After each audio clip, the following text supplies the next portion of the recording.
Hey guys, just wanted to give you this review on Dark Nights Death Metal. And the background of this, it's a bit of a complicated story because it involves multiverses and Anti-Crisis and Crisis and all this stuff. But basically, even though this kind of looks like a Batman story, this is a Wonder Woman story. She's kind of taking the lead, although there are parts that, large parts that have Batman and Superman in it. It's really her story and the story of the DC universe as a whole. And it comes out of, I believe, a Justice League story, because you hop right into the action here. And before I show you some of the art, just to give you a summary, there is a being who creates multiverses, belongs to a race of beings that create the multiverses called Perpetua. And she is the one who created the DC universe.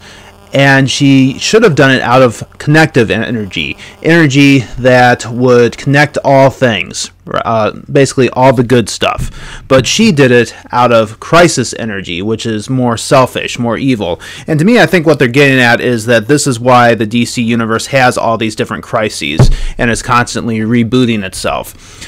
And what happens with it is that because she made it out of the wrong energy and she was trying to create this thing, her people trapped her in the source wall. Well, she is free, and she is trying to reshape things and make things how she wants them. But you have the Batman who laughs, who is also trying to influence things. He's seemingly working for Perpetua as she's altering the multiverse, but he's working behind the scenes, and eventually he kind of gets the upper hand, and he becomes the main villain. And the story is, how is Wonder Woman and how are Wonder Woman and the other heroes going to restore the universe as we know it? How are they going to bring back everything? And it's not just the main DC universe, but everything that ever happened. And that is the basic thrust of the story. Now, this comic should have everything. It should be a slam dunk for me. It has everything I love, right? It has good art, good story. Scott Snyder, Greg Capullo, I love their work on Batman. And it has multiverse shenanigans. It has everything that I should love in a story. Crazy imagery, as you can see just from the cover here, of a Wonder Woman with a chainsaw that's actually an invisible chainsaw at times. Batman with a Grim Reaper type scythe. Superman, who, as you read the story, you learn he's turning into Darkseid because he's been infected with the anti-life equations. All these crazy concepts, even just little one-off things they mention once. Like there's one part where they talk about these bullets. Somebody's trying to shoot at the heroes, and if these bullets hit you, they'll instantly make you go insane. A one-page gag of, I think it's called Batum, which is basically Batman as the Atom before he gets squished. This should be everything that I love in a comic book. All the craziness with good writer and good artist, but it does have its problems. So let me kind of take you through some of this. The problem with this, and it's kind of why I got out of reading a lot of the mainstream comic books, except on like Hoopla. I'm just going to show you some of the art. I love this picture of Wonder Woman, kind of the costume, little steampunky, metal-y type thing. Different take from her traditional thing. But one of the reasons I got out of just getting Marvel and DC comics fairly regularly is that they would have these big crossovers all the time.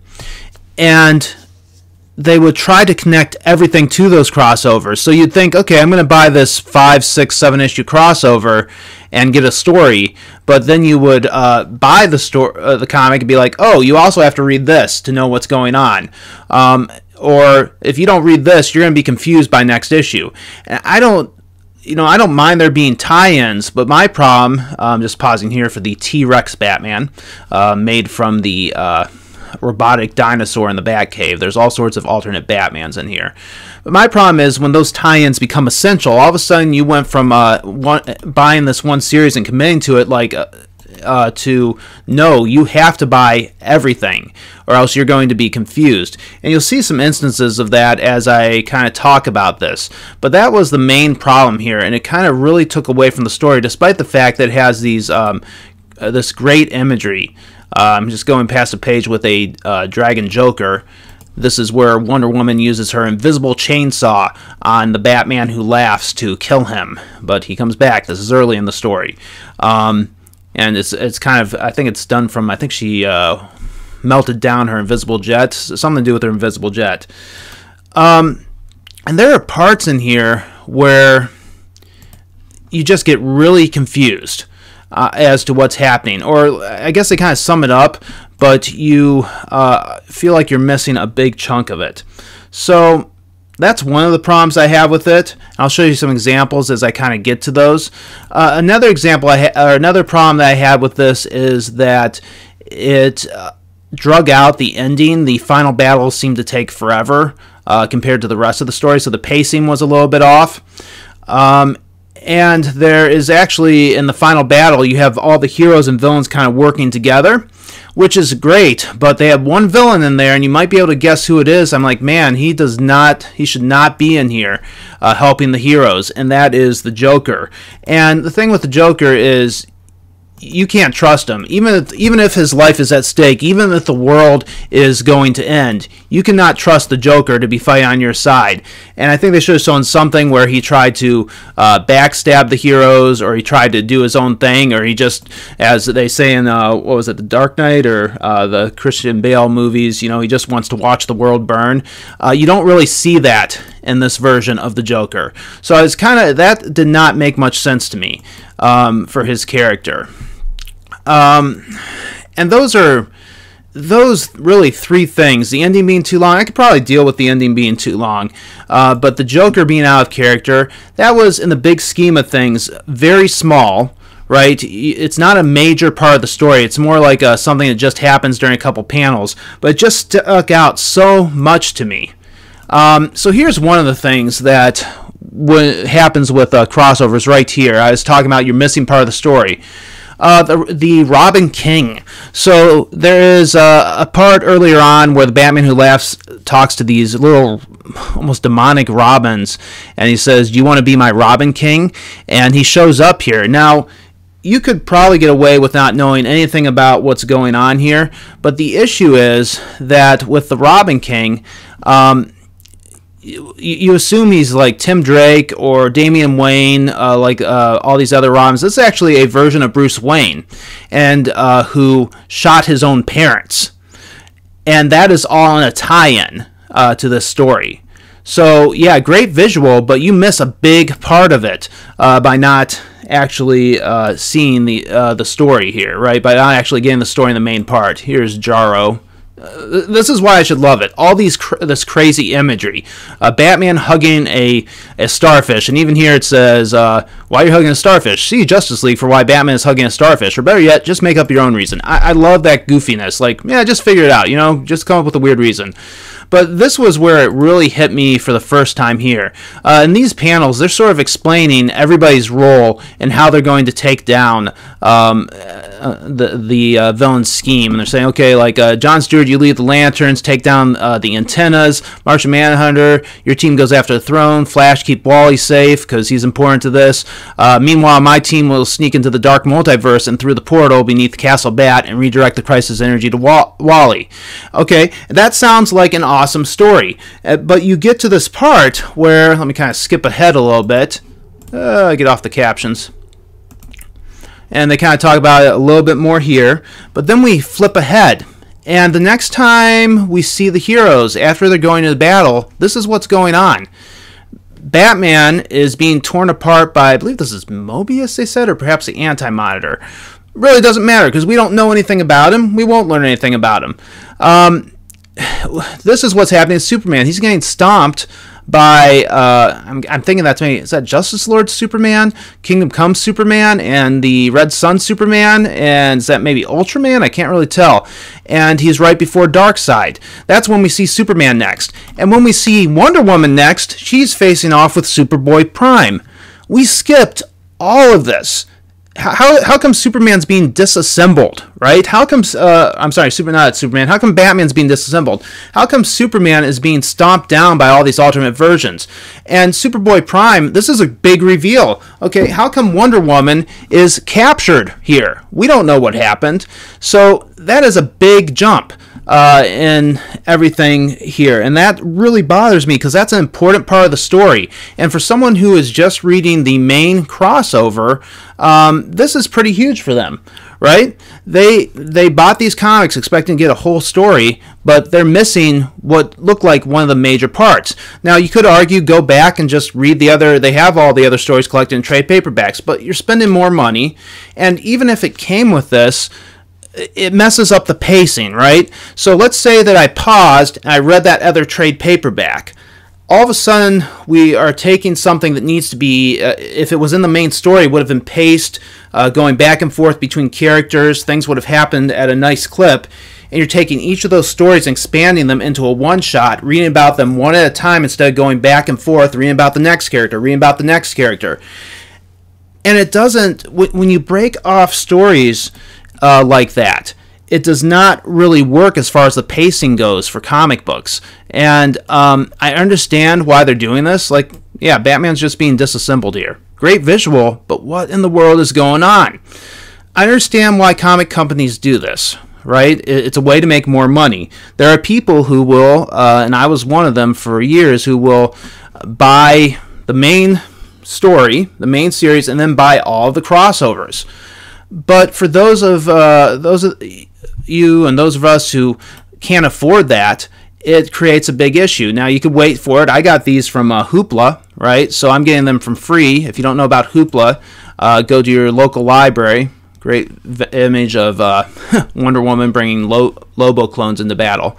But if you don't know about Hoopla, you can get a bunch of free comic books through it. It's an app. You just have to sign up through your library. But even if I had done that, it messes up, like I said, it messes up the flow of the story to just be reading something that seems to be paced fairly well, and then, okay, now you have to stop and read these 5 issues, and then come back to these issues. Some people love that about comic books. I would rather things be self-contained, and if there are crossovers, that they are, they're not essential. They tie in enough. I've seen tie-ins that don't tie in at all. They just have the banner on it for whatever the event is.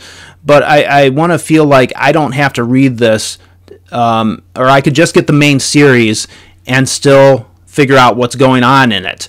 And if I get the extra stuff, it just enhances things. It's not essential to keep me from being confused. Here, I'm not sure what's going on here. But if you look closely in the bottom panels, and Batman has a Black Lantern ring so he can control the dead, I think Batman has recovered the Batman Who Laughs body, because his brain's been transferred into another body, and is using the Batman Who Laughs body in this war against the against the forces of the Batman Who Laughs. I'm just guessing that. I don't know why else the Batman Who Laughs would be showing up at this point, this dead version of him, but I don't know that for sure because he just shows up with the body.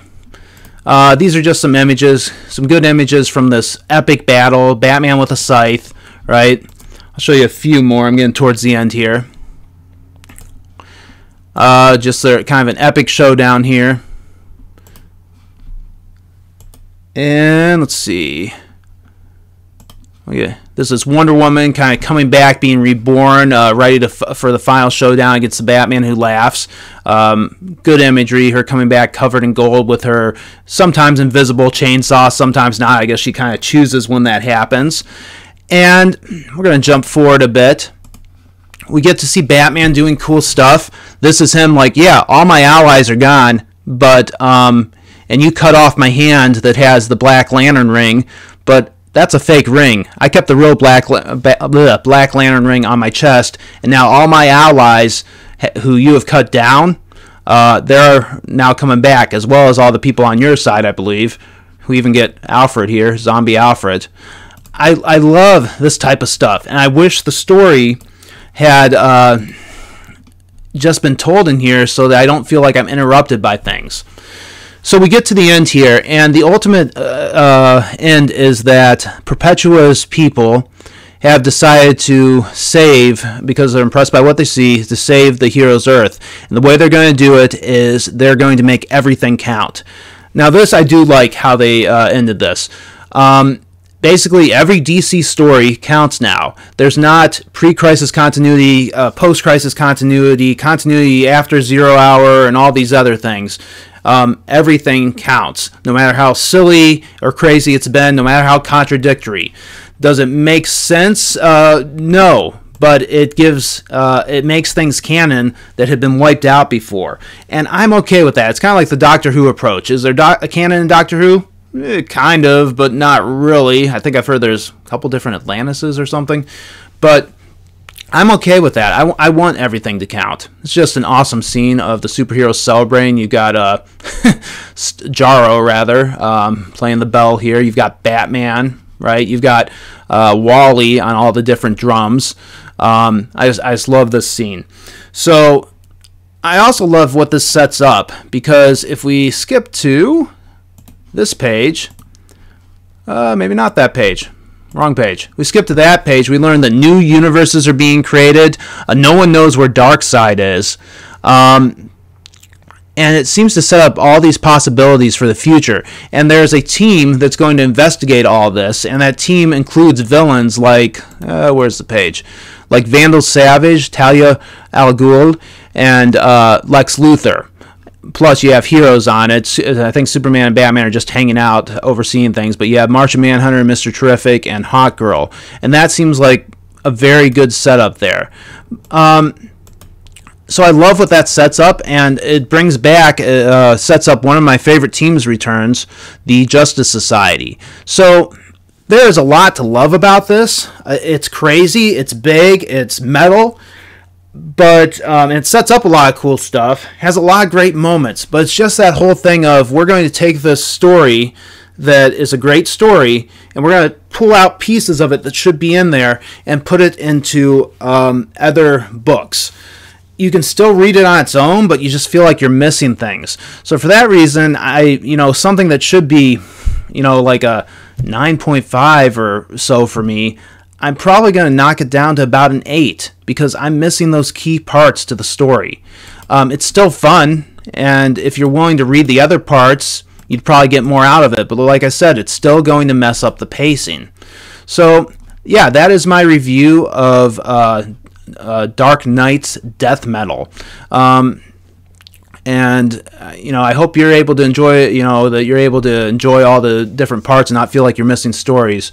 But that is a big part for me, and not just for me. I feel like if you promise that you're going to have a story in here, that's sort of the implied promise of, if I buy this comic, there's going to be a complete story.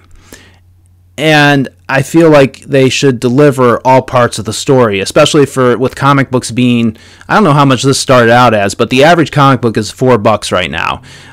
This being a special, I wouldn't be surprised if it went for a little bit more. So you think about a kid buying, all parts of this, and then it's like, well, what happened here? I just feel like that's a little bit unfair. But I should also mention that DC is not the only one who does that. Marvel does it. Well, it's mainly Marvel and DC because they're the only ones big enough. But yeah, let me know your thoughts if you enjoyed the story and what you think about how comic book crossovers are done these days. Some people love that you can have all those parts, but some people just want to get in and see the story and get out. So, all right, thank you guys. Thank you so much for listening.